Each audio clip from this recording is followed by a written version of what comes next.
Hi, I'm Ray. And I'm Saren.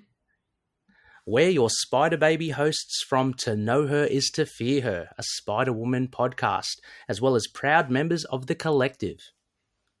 You're listening to Capes and Lunatics Sidekicks. Enjoy the show.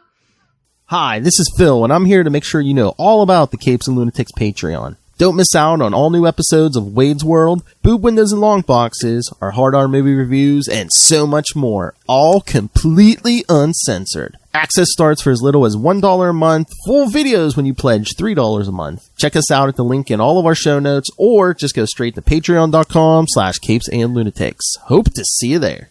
This is Luca Perich, and you're listening to the Capes and Lunatics Sidekicks podcast. I love Batman. Why? Ray loves the Batman. Who doesn't love the Batman? Anyway, welcome back to another episode of We Are the Night, the Batman podcast. I am Phil. I am Phil. I am Phil, joining as always. Drop the F-bomb while mowing them down with the machine gun. It is.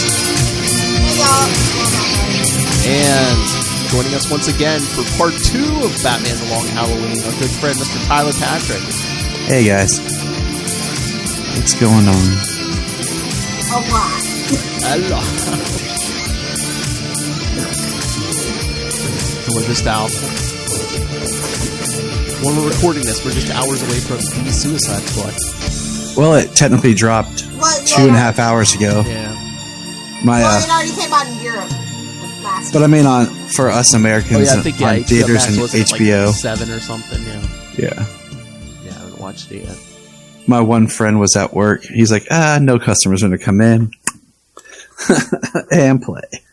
Hey, preseason football's on. There's the Suicide Squad. People should be busy. It's true.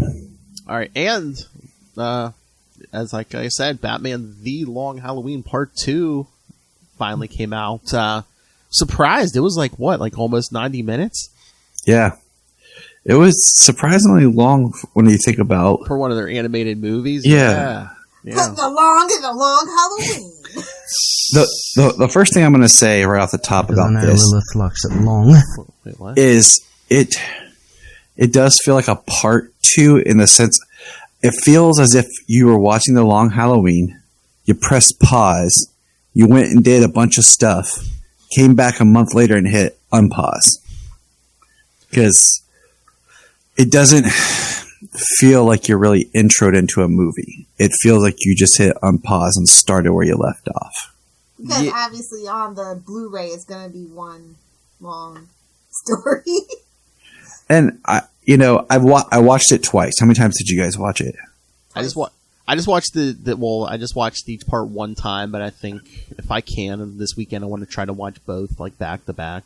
The other thing was I feel I know I liked it better the second time I watched it. I can't tell you why, but maybe just because I knew what they were doing, and because the second time when I watched it with my book, just for note taking and stuff, and I liked the story better the second time, and I look forward to watching it in a few months or whatever when they release the combined and I buy it on Blu-ray. Still shorter than the Schneider cut, just saying. Yeah, it'll be like, what, 3 hours? 3 hours of the long Halloween? I don't think it's even 3 hours. I mean, hour and a half. What was the other one? 7. What was that? It was like 70-some, wasn't it? Yeah, I don't know. It'll still be over 2.5 hours. Yeah, it'll be under 3 though. But no, I mean, I like that. I can't explain it to you why either, but maybe. I mean, I did like this part better than part 1, maybe because it's a lot more happening and a lot of things are coming together. Yeah, I mean, we trucked through this first couple months because, I mean, that whole thing with, Catwoman freeing him from Poison Ivy, that was Valentine's Day, right, in the book? Okay, I have it in the book because they switched it. Yeah, in the book it was Valentine's Day. In the film that leans more towards St. Patrick's Day, I believe. I thought it went to April. I thought, but because or maybe it did because in the book April's the Riddler, and they completely cut the Riddler out of this. Yeah, that was the biggest shocker. Because the Batman movie, actually. That's why they did have to retool some stuff and get permission. I mean, he wasn't a big player, but we got some Penguin in this, and I mean, Catwoman. Yeah, Penguin showed up for the final, Well, you can't not have Catwoman in there. My theory is they're doing the spin-off story where she goes and finds out, When in Rome. When in Rome, yeah. That's my theory. You know what? They need to do that. I was thinking that as I was watching this, especially towards the end. I was like, you know what? If they did that Catwoman spinoff, I would be totally here for that. My question was, would they do a full film, or do you think they would do a short? They need to do full film. And the sad part is they have to recast Catwoman. That's the other thing. They got to recast. So I kind of wish they had done it already, or did it as a short with this. Because, real quick, did any of you watch the Blue Beetle short? No. It sucked. I couldn't even get through the first few minutes. Like, it was just the tonality, the cheesiness of what they were trying to do. I was like, nope, I'm done. I'm not doing this. Well, you know what? If they did not the way to set it up for, But no, if they did that Catwoman movie, I think I just saw it today. I guess they recast Catwoman for the Harley Quinn series for season 3. You know who they got? Rosario Dawson. Really? Of course they did. Why? You don't like that choice? Well, no, she does a lot of work, voice work for DC animated stuff. I mean, she was Wonder Woman for their entire continuity, other than Justice League War. And wasn't she Barbara Gordon in Lego Batman? Yeah, and wasn't she Power? No, that was Gina Torres in Crisis on Two Earths. No, but she has a good working relationship, so that doesn't surprise me at all. It doesn't, but yeah, they as predicted, they pretty much put a nail in the coffin that Albert Falcone was dead. He was dead. Oh yeah, they didn't do that. They didn't pull that twist. Yeah. So that the two biggest things I'd say from the book that's in here is no Albert's return. So anything that had to do with that, and then the Riddler.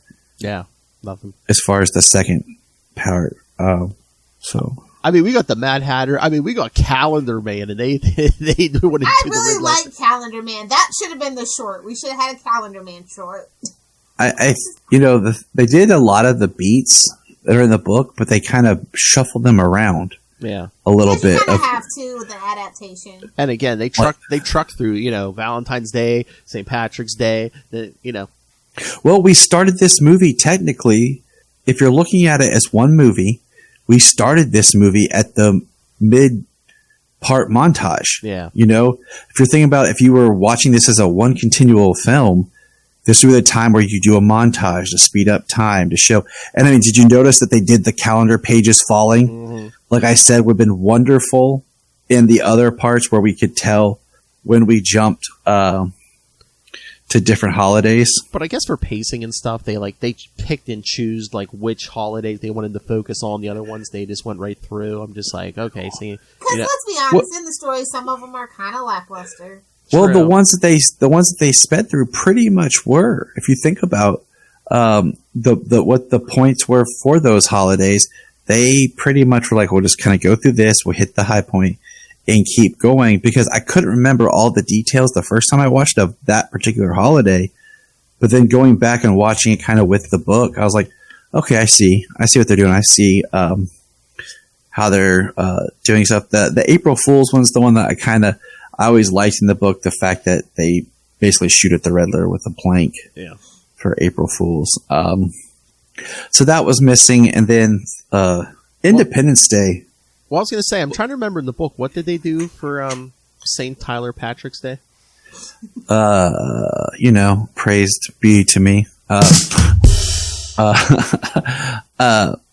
I had it. It was very similar because the biggest one that was changed was Independence Day. Because some of them is just goons getting gunned down, Yeah. Because Independence Day in the book was the coroner, and they didn't do anything with the coroner. They didn't do they changed certain beats, like Sophia and Sal's story is a little changed because they used the Independence Day starts, the first page is the coroner getting shot by Holiday and tossed in the river.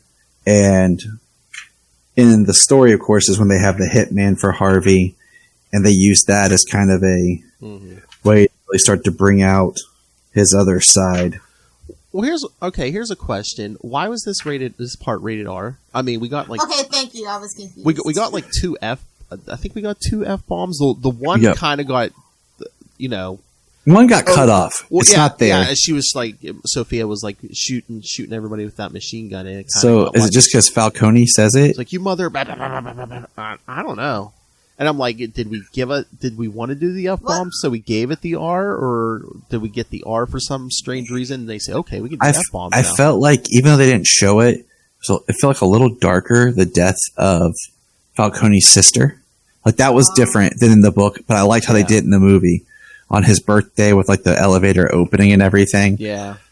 And then how was it Luigi... Die Hard. Luigi Moroni gets shot, like, right in the neck. And you see it like... Yeah, it's probably for violence. Yeah, probably the blood, yeah. So that means that the combined will be rated R. Oh, yeah, definitely. But I'm like... Because I was like, do we really need... I mean, I don't mind language, but it's like, do we really need the F-bombs? Because I'm like, in the comic, I thought it was a pretty adult enough story without, like... And they didn't have the language. Come on, there. we're DC. We're edgelords. We're tryhards. I know. You know. I know. The new DC, I know. We have to differentiate. This isn't Sunshine and Marvel. Again, I mean, I read the stories that came out new back in the day. Yes, I'm old, but I'm just like, the stories seem pretty dark even without any of that. Well, it's just all the film noir trappings, just and it's we're focusing on this but it mafia kind of thing. But it doesn't even seem creative. Her with the machine gun, you mother effers. So, again, she could have just been like, say hello to my little friend or something. I think that they can't use that. I think Al Pacino will want his shekel. There's... Oh, they should have got him for Falcone. The road. So, I like the second part. I feel like it gives more... It gives more to the creation of Two-Face than the book does. Yeah. With how they do Independence Day and then how they do Harvey in the courtroom. Yeah. But at the same time, I still felt like it was abrupt. Like the voice, like where the voice was coming from or whatever. Like, I just took that as like the pressure is like really mounting, and it's like how they do with the Hulk sometimes. It's like, the acid really didn't create Two-Face so much as like unleash him and like unlock him out of Harvey's head.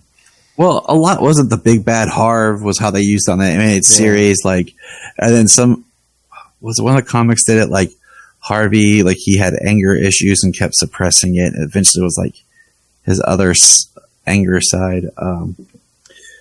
One thing that I noticed, like, dialogue wise, that was changed that I thought was interesting was when they throw the acid on his face.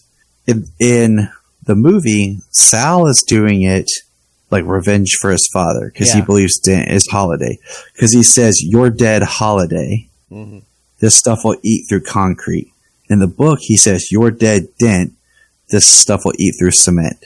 And I thought it was interesting because in the book, he was doing it just to get at Dent for the Falcone family. Yeah, because in the book, I think, Harvey was one of the Holiday suspects, but it wasn't like, like in the movie where everyone was like, oh yeah, he's Holiday. Yeah, but again, mafiosos don't need hardcore concrete evidence. Oh yeah, no, and again, like Tyler said in the book, it was just hey, you're not going to make me flip on the family. I'm just going to take you out. So in the movie, I like how we pretty much have more of a definitive Holiday killer. In the book, it's one of those Jeff Loeb endings where you're like, okay, it was Alberto, it was Gilda, it was Harvey, it was all three. You get to pick and choose. There was so many holidays. So, in the context of this film, spoilers. Oh, should we say spoiler alert? It is Gilda for all of it, without a doubt. Except yeah. Except Falcone. Yeah. And then I wondered, was it Harvey that killed Alberto? Because I feel like but he wasn't he standing on deck with Alberto, and then Holiday killed him from above, so that had to be Gilda, right? But no, because remember, like the way they drew it, like pretty much looked like it's the one time we really saw Holiday, and it looked like Dent. Well, I think they purposely did that with the animation to make you think it was Harvey. But I feel like It's a fake nose. they do a good job of like why Gilda does it, like we talked about last time, really creating that backstory. Yeah, I thought they did give her more like motivation in this than the actual like comic. And okay, here's the controversial at the end. Do you think comic Batman, would he let her just walk away? I mean, I know she killed all criminals, but I mean, how many bodies did she drop? Right. That's what I was like. I know she was wronged and stuff, but would he just let her walk away? I mean, even if not prison, wouldn't he take her to Arkham or something? But he has to like piece it together, because like she's burning all the evidence. Harvey's already admitted to all of it. He knows it's her.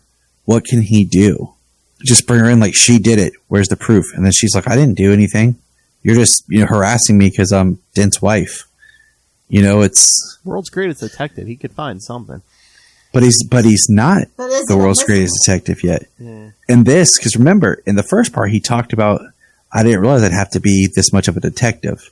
So it's really his first big detective story. Yeah. So I don't know, because that's what I put in my notes. I was like, so she gets away with it, and Harvey takes it's the like fall. Spider-Man and it's Christmas. It's okay. Everybody gets a mulligan. I mean, I so think they're doing your idea, Lilith, and doing that Catwoman one, because it seemed like we get more Catwoman in this than Batman, which I didn't even mind, but we got a good bit of Catwoman, and I liked it because Catwoman was definitely played more as his partner in this. Yes, but I like the line where he says, "I don't need a partner." So I think you wait, buddy. Just wait. We're gonna get to Dark Victory. Right, and that's what I'm hoping for. I'm hoping we get a sequel that's Dark Victory from this. Kristen Shaw. She, the minute I said, "Oh, yeah, did you hear the Long Halloween's coming out on as animated?" She was like, "Oh, does that mean we're getting Dark Victory?" We should. I mean, honestly, we should. So, it's prime. This is the movie I want them to spend more stories out of. Actually, yeah. No offense to the other stuff right now, but we did get our post-credit scene that I called. I did say it would come back and it would be tied in. We got our nice post-credit scene with the Flash from Justice Society, which ties the Flash and Superman and Batman all together in a new continuity. And Green Arrow was there, so that was cool. That means there's a Green Arrow that we are going to get introduced to. They're like, throw the kid a bone. It's his 80th anniversary. Yeah. Throw Wonder Woman a bone. It's her 80th anniversary. Oh, hey, we have Wonder Woman Day coming up in September, I think. Obviously. Green Arrow just gets like, hey, let's make a Batman show. You can't do Batman. We got the rights. Let's do Green Arrow. To the same thing, right? But I liked that it was Gilda. I like the cleaner reveal of a killer. Yeah, I like that they really explained it because I think they had to do that because people that had never read The Killing Joke were pissed about that Killing Joke movie, how it ended. Like, I know a lot of people who don't read comic books were super confused. Yeah, just like, I mean, I think because I think too, and in the comics it was a little more selfish motivation because wasn't she doing killings just so she would have more time with Harvey? Yeah. And so they could start a family, and then the book. You could share a cell in Arkham. How about that? The book ends with that wonderful line of, "I believe in Harvey Dent," and then she basically just disappears, leaves Gotham, and just disappears. Which was never in the movie, but I like her story. I wish I would have got more of her and Harvey's relationship because it's really weird how cold and distant she feels, and. But he could have been a two-faced kind of guy too. Right, and I would have liked to have seen that.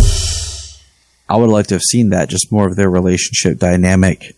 Or he could have just been her second choice, He kind of was. I mean, she even says, like, I came to Gotham and found the only other person who had as much motive and drive to take them down and to find justice. And then she starts to say, I actually did love Harvey. After everything with Alberta and the Falcons, it's like, yeah, I mean, did she have walls up like she would have been cold and distant with everybody? And two, I mean, was she kind of just using him too to get back at the Falcons? That's kind of how I felt. She was using him, but then she gets a speech about how she actually did love Harvey. So to me, it means that at some point she kind of flipped. So, but yeah, I think they said they really wanted to do like that that cinematic trope at the end. It's like, you know, the woman wronged, so, you know, she took her revenge, and, you know, basically. Yeah, I mean, she spells it out, and you're just like, yeah. And we kind of, you know, had it in mind. Once they laid in what was going to happen. Backstory so heavily, it's kind of a red flag. Oh, like, I mean, how many times did she drop? She used to be a lawyer. She used to do this. And then when it's like, oh, I didn't know Harvey went to Oxford. Why did it matter? You know, it's like, okay, she went to Oxford. Blah, you know, and we just piece it that's together. where she met fellow Alberta. Mm-hmm. So it just made sense that it was her, but nobody was looking at her. Yeah. Because she's a woman! But once again, I mean, I thought Jensen Ackles did a really good job as Batman. I like, you know, like that stuff, you know, right, you know, at the courthouse right before Harvey gets the acid, you know, Batman takes Gordon to the roof, and he's like, yeah, I know, we got to talk in private. And Gordon's like, oh crap, private. He's like, not again. I didn't bring the lube. Sorry. Oh! Sorry. Nobody told Rob. I thought we were going to be good tonight, love. Nobody tell Rob. I was going to say, I totally forgot what I was going to say, actually. Good job, Will. Sorry. Alfred. They were on the rooftop. They need I to speak in private. I love Alfred in this. Alfred has the best line of the entire movie. As he tends to do. I mean, you know, I did miss the line in the book where Alfred says to Bruce on Father's Day about him being a better father to Bruce. Mm. But I did like what he said to Gordon Harvey about maybe you'll find justice, like the justice that's been denied to Tama and Martha Wayne. Mm-hmm. And then now I'm paraphrasing. I think I wrote it down. Hold on.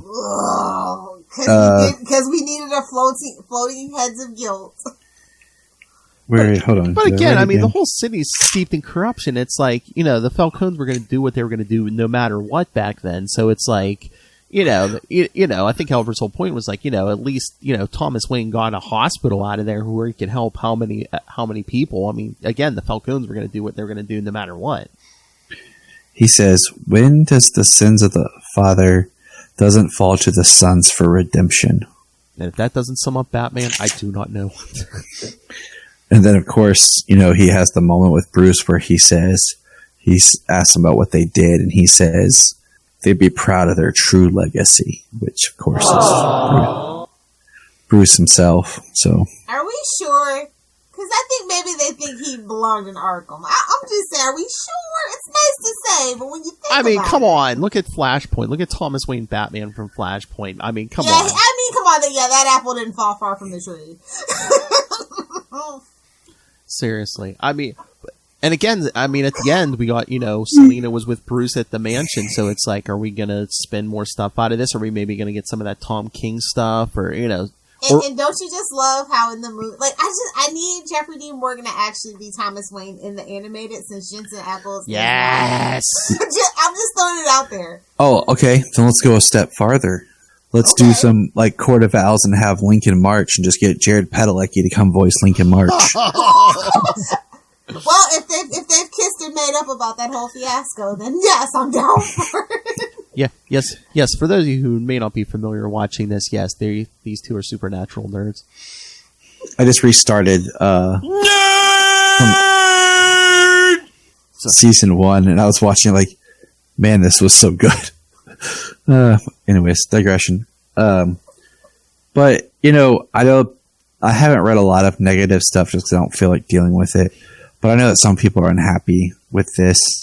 Really? And I'm just like, you know what? I think trolls are gonna troll, bro. Right, exactly. Like there's just people who are gonna hate no matter what DC does. I think this is a good step in the right direction. Yeah, I think Long Halloween Part 1 and 2 is like some of the best stuff they've done in a while. I just wish this story they had put more money into it.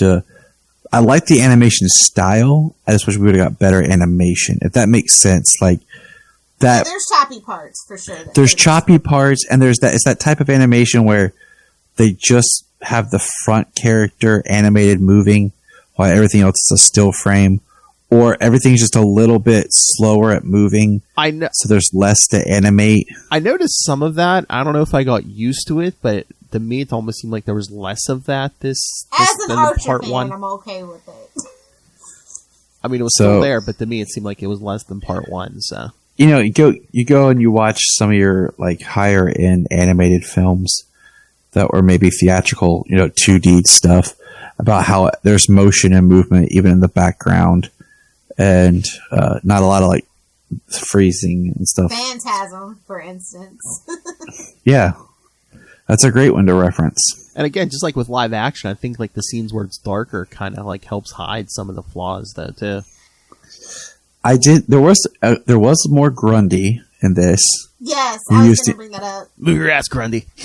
But like I said, there was more Two-Face, and I liked it because I actually Two-Face is my favorite Batman villain. I think he has a great story, and I like the character a lot. I realized that there is not yet a McFarlane Two-Face figure, so I need that.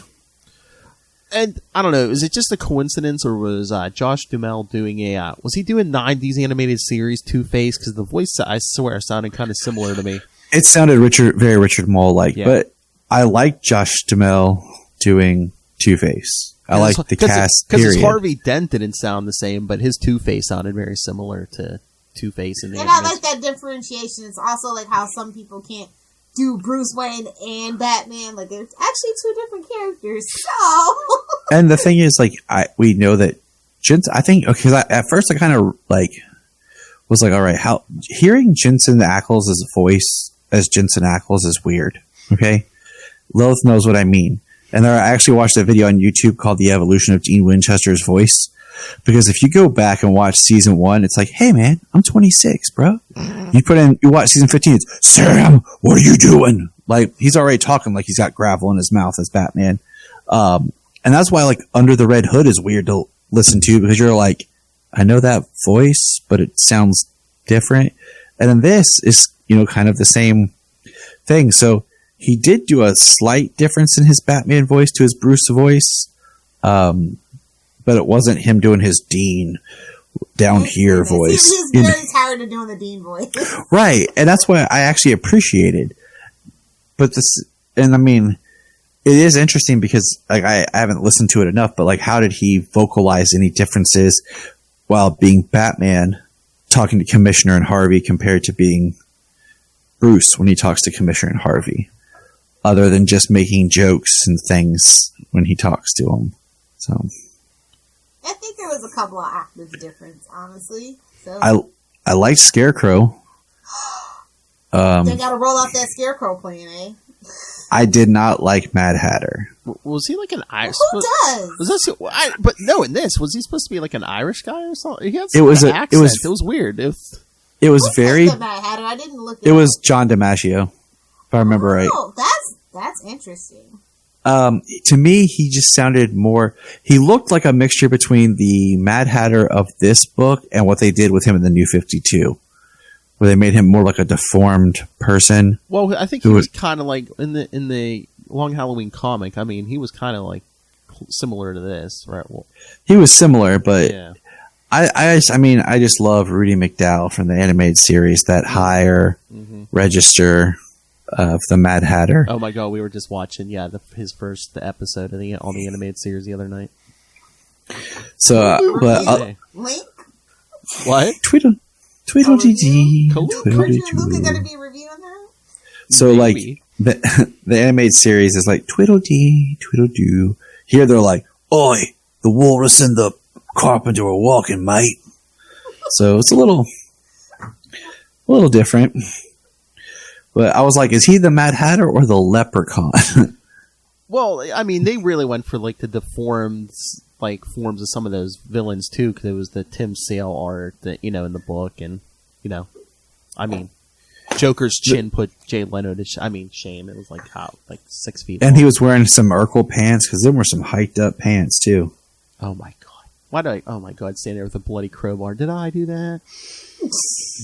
See, I mean that's that classic. Oh yeah. Spread right there, splash page, 2-page. Yeah, but yeah, I mean, they really went different with Catwoman. Yeah, she was more of a partner, like you said in this. In the book, it was more like she was in this for herself. Because Oh yeah. Because I love the one character they cut out was this guy, the like clerk that kind of set in. You shut your mouth, though. But so yeah, I mean, I liked it. I like the ending. I hate that certain things were cut out, like little stuff that I liked in the book of like Father's Day where Jim goes home and James is asleep and has the tie and he takes the tie off that he's wearing and puts his new dad tie on. Like little beats like that where you see the characters like on Father's Day where Harvey's in the basement and Gilda goes to talk to him and he's like agitated and talks about he went to see dad or whatever. And, little blips of the characters. Because I love the scene in Halloween in the first part where, Gordon's going to take the kids trick or treating. And I like how we came back to Halloween with Alfred, talking about having hope and, gives out the candy to the kids that show up. I'm sorry. I just got a message. Pittsburgh's ahead 9-3. And that was the podcast. Phil will be leaving us now. No, my son's more invested than I am. But and I'm just gonna go ahead and shout out Billy Burke for Commissioner Gordon. Yes, love it. I mean, if you were to say you were going to do a live action and just gave me this cast, but okay, I can't really think of anyone in the major cast that I would change if these were announced for a live action version. Okay, and shout out to David Damassian as for his little penguin shtick, polka dot man, aka Abracadabra, aka the dude from Ant-Man, the crazy guy in the alley who was almost Two-Face's first victim in The Dark Knight. Oh, the guy also, just like was in that Joker with the guns too. He was also in Ant-Man too. Yep. Or Ant-Man, the first film. We don't care about that here. Well, he was in both of them, yeah. He was like, yes, the Russian. Question. Here's one we forgot. The idea that the coin's origin came from Falcone. Love it, kind of. Didn't it come from Batman in the movie? Because in part one, didn't he hand Harvey the coin and be like, here? Right, because a young Bruce found the coin, and Carmine tells him to keep it, and then Bruce gives it to Harvey, which... we go back, we talked about in the first. See, that's the one I want right there. Yeah, this one came with one of Solomon's toys, and I kept it because I was like, "That's too cool for you to lose." Yeah, this came. I had this for a while. I think it came with the DVD or Blu-ray of The Dark Knight when it first came out. Yeah, the Blu-ray that everybody in the world owned. Yeah. For some reason, and now everybody hates on it because it's cool to poop on things that millennials like. It's fine. I don't hate on it. I just think that I feel like it goes. I could have done without the boat scene, honestly, but that's a whole other conversation. We'll talk about it on its anniversary, I'm sure, Phil. But like we talked about before last time, was it felt like Batman almost set Harvey up. When he says heads, we burn it; tails, we go home, and he flips the coin. Which is what's the catalyst to kind of get Harvey. The catalyst for all of his villains. That's the thing. But I mean, for any people who are hating on it, I'd say watch it a second time, and then if you can articulate why you don't like it, I mean, going in, it's going to have differences from the book. That's just the nature of adaptation. There are large jumps. There are illogical changes that happen in adaptations, and there's some that you can sit back and say, okay, I understand why you did this, what you did, what the true heart of the story is. Well, any adaptation, they try to change a few things just so you don't have like the complete blueprint if you've read the original, I think sometimes that's a misstep. Like, they really didn't need to add that stuff into, the Killing Joke. Well, yeah, I know. I mean, I think the only thing with I like the idea of adding some sort of Batgirl scene so that we can kind of connect with her character. Yeah, the sex scene was completely wrong. Yeah, but yeah, Tyler's right. They made it all about Batman still, so it was kind of and then, but what they did do in it, no. But he's right. They, in the beginning, you do something with, you set up Barbara Gordon, show, what a hero she is. And then it made her look really incompetent as far as I'm concerned, but that's just. But no, I mean, this is the first DC animated and the first Batman in a long time that I just remember being excited about. That I'm just like, oh yeah, that's awesome. This is Have the you first watched? Batman thing that's been well received in a while? Yeah. Did you ever watch The Dark Knight Returns as one film? I have both parts. Can't remember if I watched them back to back, but see, I have both parts. James has as one movie. Mr. James Cole. Yeah, Mr. James the Muscles Cole, who ironically moved at the same time that like a week after I did, because we're just cool like that. And it's the only other one that was like he's up on broken up. He's up on that high shelf. Broken up into two parts. They did the Death and Return of Superman, but technically those were two independent films, different directors, different writers, stories that connected to each other that they put as one movie, which I have, and I've watched that one. But again, too, I mean, that makes sense. Dark Knight is one story broken up. Yeah, but I have never watched that as one film. Yeah, I mean, the Death and Return of Superman, that makes sense to break that up into two parts, because in the comics, but it doesn't make sense for two different people to be in charge of it. Yeah, and I mean, even as one movie, you'll feel a slight tonal difference in like direction and stuff when it gets to the second story. But I'd kind of like to watch The Dark Knight Returns as one movie. It's, I have it. I've watched it. I've been on record as saying The Dark Knight Returns is not my favorite Batman story. It's not. I don't love it and worship at the altar of the Frank Miller Batman of The Dark Knight Returns Batman. Frank Miller's gotten his comeuppance. The era of Frank Miller is gone. There for a while, that was the thing. Well, let's do it like Frank Miller, adapt Frank Miller stuff, and now we're finally at we're past that. I mean, beyond The Dark Knight Returns and like Daredevil Born Again, it's like, I don't know, the quality just he hit an apex, and then all of a sudden it just started going downhill. All-star Batman and Robin, I'm looking at you. But at least this movie didn't do that. I think it's a solid B+ for me. B+? Yeah, it can never be an A just because. I don't like when they unnecessarily change things for adaptations just for adaptation's sake. The changes that they made sense, but I mean, they actually don't have to do it because they don't have to. I feel like, okay, let's go back real quick to Hush. They tried to make Hush a little simpler and cleaner at the end, and I feel like it failed. They tried to trick us, oh look, it's not Tommy Elliott like you think, which I think takes out a whole layer to that story.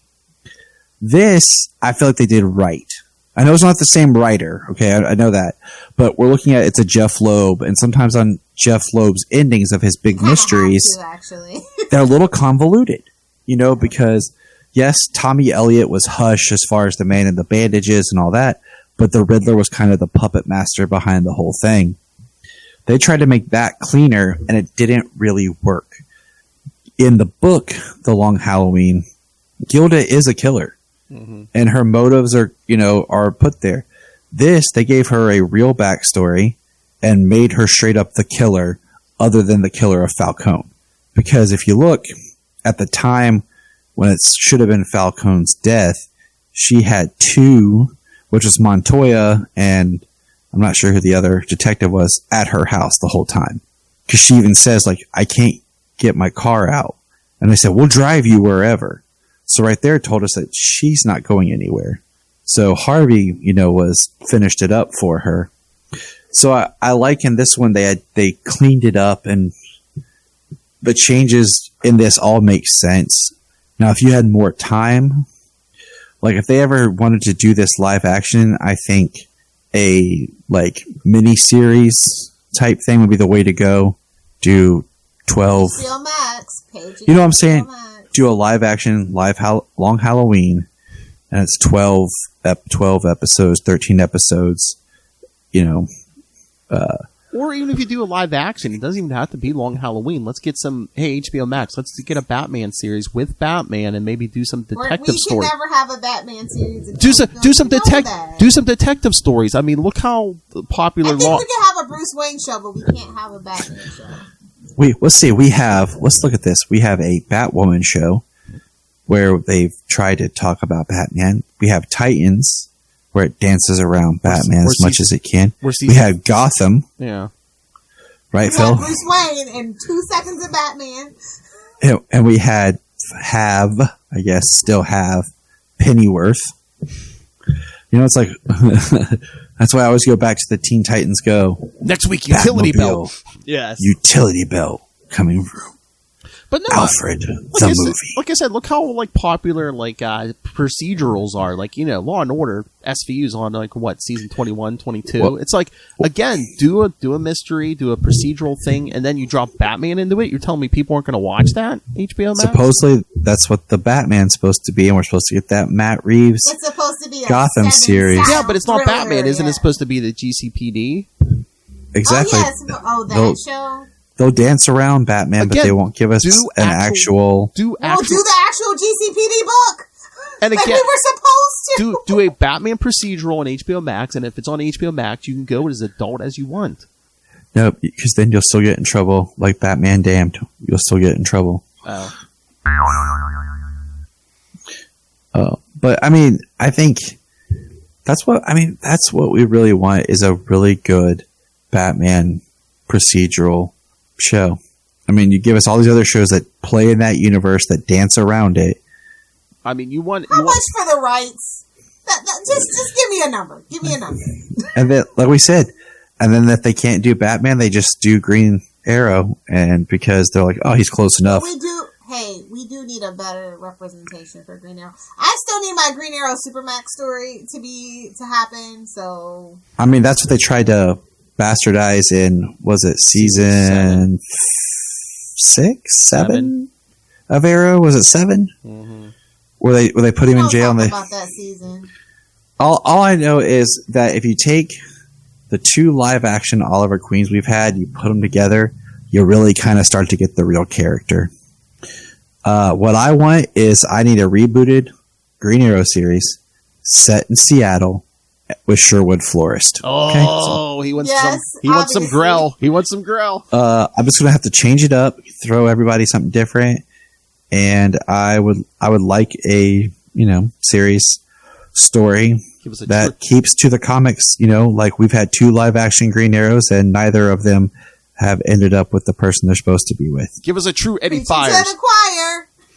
Give us a true Eddie Fires. So, but I guess that's why there's the multiverse, and in this multiverse part, this Green Arrow did this, but whatever. I have a whole thing I'm going to put online just to make people angry about Lana Lang later. Oh my! Just to argue my point. Do the Krypton Report. Don't do it. But it's true. It's not just an argument. It's a true statement that Lana Lang on Smallville. The internet. It doesn't matter. But Lana Lang on Smallville is not really Lana Lang. Hey. Do you know why? Wait, do you know why? You know why? Because his mom was Lana Lang? Because in season 2, they flat out say that she was the daughter of Henry Smalls, but Mr. Lang adopted her, so she's actually Lana Smalls. But because of adoption, she became Lana Lang in this multiverse continuity. So the real Lana Lang was never born on that earth. See ya. So wait, Lana's dad was Biggie Smalls, what? We don't joke about the small. But no, leave your controversial takes for those curmudgeons down in Australia. Sounds like a plan, Jan. But the Long Halloween.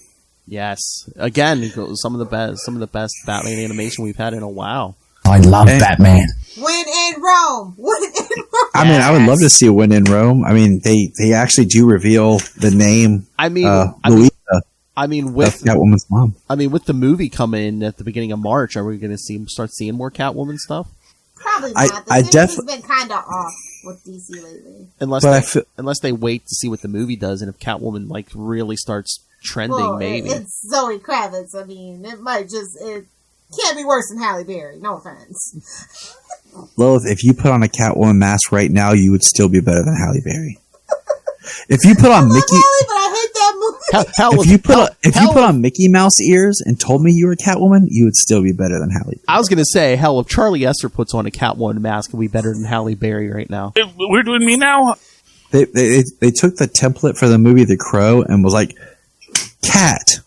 And it was like, I have this script called The Cat. What? The Catwoman? Awesome. Let's do it.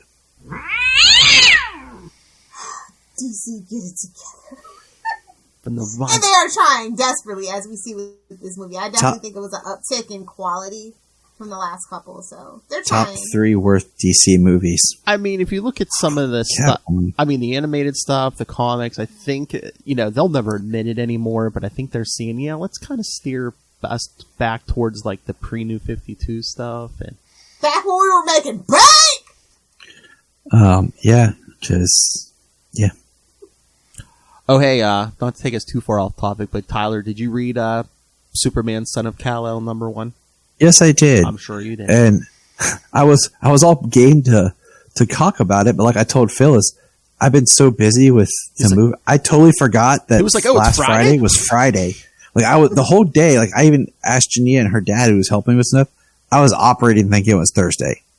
So because I even referenced her about podcasting with Phil tomorrow and stuff earlier in the day. And then he sends me a message. I'm like, oh my God, it is Friday.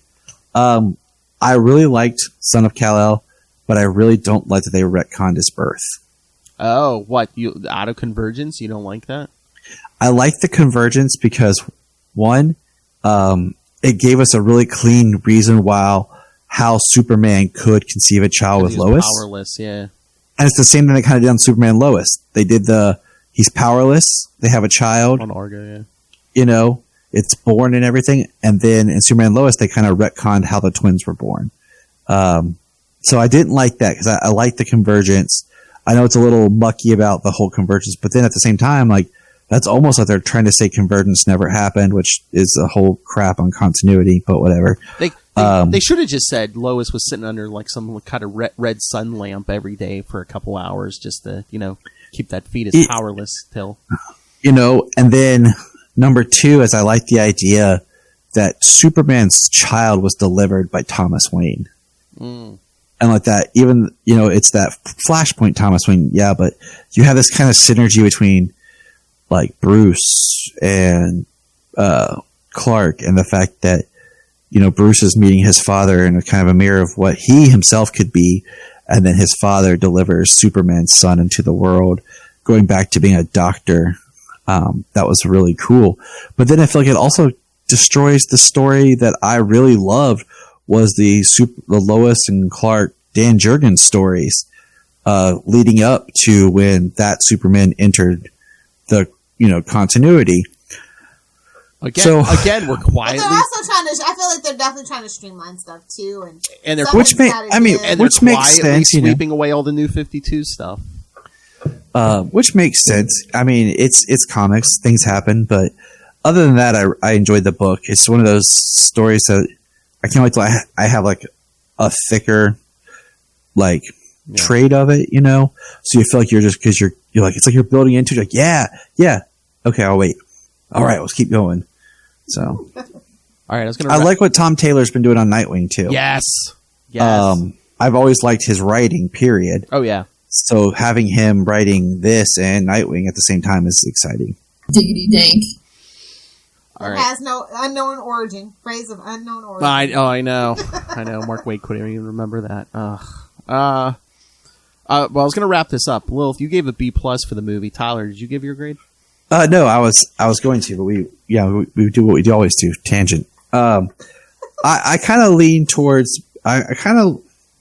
With Lilith on her thinking, I put a B- for this film by itself, but I kind of lean to a B. That's because, like I said, it starts rough. If you were just to watch this movie and you put it in, it starts bad to be on its own. But if I'm looking at this as a whole series, I give it an A- as of right now. Oh, okay. But I'd like to watch them again back to back. But I'm sitting at an A- for them as a whole. But like I said, watching The Long Halloween Part 2 again, by itself, I liked it much better. Yep. But if I have to look at it as a movie on its own, like if I just pick this one up and put it in, was watching it with someone, maybe it just starts, like I said, in the middle of a montage. You just kind of start and you're like, what? I mean, think about that opening scene as Bruce in Ivy's mind.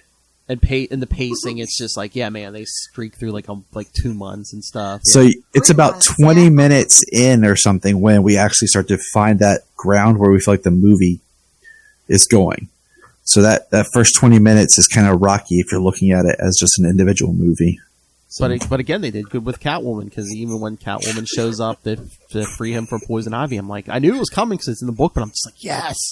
Oh, they did great with Catwoman, just because they made her straight up Bruce, like you said, Bruce's ally, Bruce's friend. It's definitely a proto idea of like a Robin. It sets up the When in Rome. It sets up more stories of them being as a couple than where we've seen it a long time. Again, that's what I said. I think we're going to get a lot of branding of those two as like more allies because that movie's coming. Phil, what's your letter grade? I think I got to agree with B+ for the movie overall. I might stick with my B+. I mean, very good. Again, any problems I have are just like little nitpicks. And again, I'm very impressed. Again, like I said, it's been a long time since I've been impressed with anything DC animated, especially like a Batman thing. But so yes, definitely on the right track with this. They need to keep this up. Now, if we could just get a Nightwing movie. You heard it, kid. I mean, come on. That's all I always say. We need more Nightwing everything. Was it Tom Batman, Taylor arguing that Batman, Nightwing should be considered one of the big heroes of DC and not always kind of Well, he says he's like second caliber. Yeah, he says Nightwing's already Well, he's still technically a legacy character. I think that's the problem. They still view him as like a legacy character, and so they're always going to treat him as such until they put out merch and realize that it sells out, and they're like, "Hey, yeah, you got to kind of put your money where your mouth." I mean, come on! I'm like, he's Batman, but he's not as dark, and you can do the snappy patter, the jokes. You can much more versatile. I mean, literally, he could be the Spider-Man if they really get their head out of their butt. Mm-hmm. And again, I mean, you could drop him anywhere Batman, you're firmly entrenched in Gotham. Nightwing, you could do Bloodhaven, you could do. If you want him in Gotham, I guess you could. Phil, you could do New this York. coming Thursday, 1 week from today, right? Yeah. Titans season 3 drops. Yes. Or the first 3 episodes drop, and then it's weekly, I think, or something. Oh, is it the first 3? Ooh. I think. Don't quote me on that. I think. But I can't keep up with everything, so. You mean Gotham Knights? Hey, my kids asked me about that game today. Someone's like, when's Gotham Knights coming out, Daddy? I'm like, I don't know, buddy. They change everything. Daddy, I want to play. He does. He goes, Daddy will be Nightwing, Mommy will play as Robin, Sailor will be Batgirl, and I'll be Red Hood. I'm like, okay, buddy. Kid after my own heart. Alright, so before we get out of here, next time we'll be talking Batman Shadow of the Bat number 36, right? I lost my place. Oh, shut up, Will. Yeah, Batman Shadow of the Bat 36 with Black Canary. You're welcome, Will. I know. I said thank you. Petty. And then you're welcome, Russell. Yes, like we said, October is going to be... is that September? October? Hey, are we going to review together? We should do in October that 40-page long Halloween special that they're putting out. Oh, yeah. Jeff Loeb. Yeah. We'll do that somewhere, definitely, yeah. Yeah, but I'm just saying we should do that together. Since we were doing this and we all did the book together the first time. I mean, I'll tack it to the end of one of our episodes. I don't care. Yeah, we'll do that somewhere. Definitely. If it's a 40-page book, it might have to be its own episode. That's a pretty hefty book, but I mean, it's a Jeff Loeb book, though. Sometimes he doesn't put a lot of dialogue in there, so. Like that Tim Sale art. And they fight for 8 pages. Yeah. Thank you, Mr. Chichester, for that. Wasn't it Jeff Loeb himself who said something about, like, you could read one of his stories while on the toilet? I think. Don't quote me on that one, but I feel like it's something that he said. Probably, but DG Chichester was telling us, it's a crime that like guys get paid the same whether they like do dialogue every page or if they even do 8 pages. They just fight. Those guys get paid the same. Yeah, they're just grunting, guys. Yeah, they're just fighting. Well, I'm talking about toilet reading. Hey, it was George Newbern who told me that he was told about how there's that thin line when making fight sounds that either sounds like you're having adult time or you're on the toilet. He's like there's this fine line in between that sounds like you're fighting. You had to kind of work to get there. Wow. But yeah, I was going to say, so yes, next time, Batman Shadow the Bat 36, and then followed up with a bunch of Scarecrow stuff. You're welcome, Russell. Scarecrow? Like as in Gotham's Haunted Nights? Oh, no, as in Batman Annual 19, Batman 523 and 524, Batman Legends of the Dark Knight 137 and 141, and Detective Comics 571. That's your September, kids. Yay! All right, so send us your thoughts. What did you think of the Long Halloween? Or any of the upcoming stuff? Email us, capesandlunatics@gmail.com, or call the voicemail 614-382-2737. That's 614-38-CAPES. And remember, follow We Are the Night on Facebook, Twitter. Find links to all of the various social medias for all the shows. Find the link to this YouTube channel. Find links to the Patreon. More stuff coming there. Links to merch. All in one place. Stay hydrated. Stay hydrated. Linktree, linktr.ee/capesandlunatics. And please remember, support all things Southgate Media Group. Go to southgatemediagroup.com. Go check out the Southgate Media Group YouTube channel. Go subscribe there, and also subscribe to the Southgate Media Group Patreon. There's a bunch of free content. There's a bunch of paid content, all from every show in the Southgate Media Group. And, of course, you can always pick up Pod Life, the book, now in digital and paperback. And you can pick that up. Oh, wait, I'm volume 2. I know. So am I. I want to see what Tyler Patrick wrote. But, yes, you can pick up volume 1 right now on Amazon. And when you do, you gotta read. Use the link for Southgate Media Group right down there in the show notes. Thank you, love. Help us support this show, the network, and that man stuffed with straw himself, Rob Master Doom Southgate. Make it rain, so says Master Doom. Your weak sauce. Go back and look at my history. I get so much right. Mark my words. All right. Mr. Tyler Patrick, where can people find the Krypton Report? Well, on anything Southgate Media Group related. Also, right here next to my name has our Twitter handle. And if you just look up Krypton Report or Krypton Report Pod, you'll find us anywhere podcasts are available. All right, Lilith Hellfire, you get to be the Charlie Esser tonight. Bring it home. Well, if you guys want to hang out with me on the interwebs, you can find me on Twitter at Lilith Hellfire, on Instagram at Lilith Hellfire69, and of course on TikTok, just making comments, not content. Don't get excited, at Lilith Hellfire69. Bye, Felicia. I'm 12 funny. when you need me to be 12. Duh. Oh! Alright, kids. Thank you for joining us. I don't know. It's an animated movie. You think Ray will listen to this one, Will? No. He should. I know he should. He should listen to every episode of Batman. I'm about to record an animated episode with Ray. Hey, we're about to record an episode with Ray Saturday night. We had to reschedule it, what originally was, but Ray's guest starring on Ray's doing a crossover with someone. Get out of town. We're 50% of podcasters is Ray doing the crossover. Yes, that is a true statistic. Like 85% of podcasts on Earth have had Ray in at least one episode. we are reviewing All-Star Superman, the movie. Oh. And stay tuned, kids. We're gonna stay tuned, kids. We're doing a crossover. We're going to be talking to him about the Great Hulk. Yeah. So, yeah, James and I did the book, and they did the book last year or a while back, so we're going to do a crossover and talk about the animated film. All right, kids, come back next time. Same bad time. Same bad channel. We are the night. We are vengeance. That doesn't fit on a t-shirt. That's my line. You didn't say it.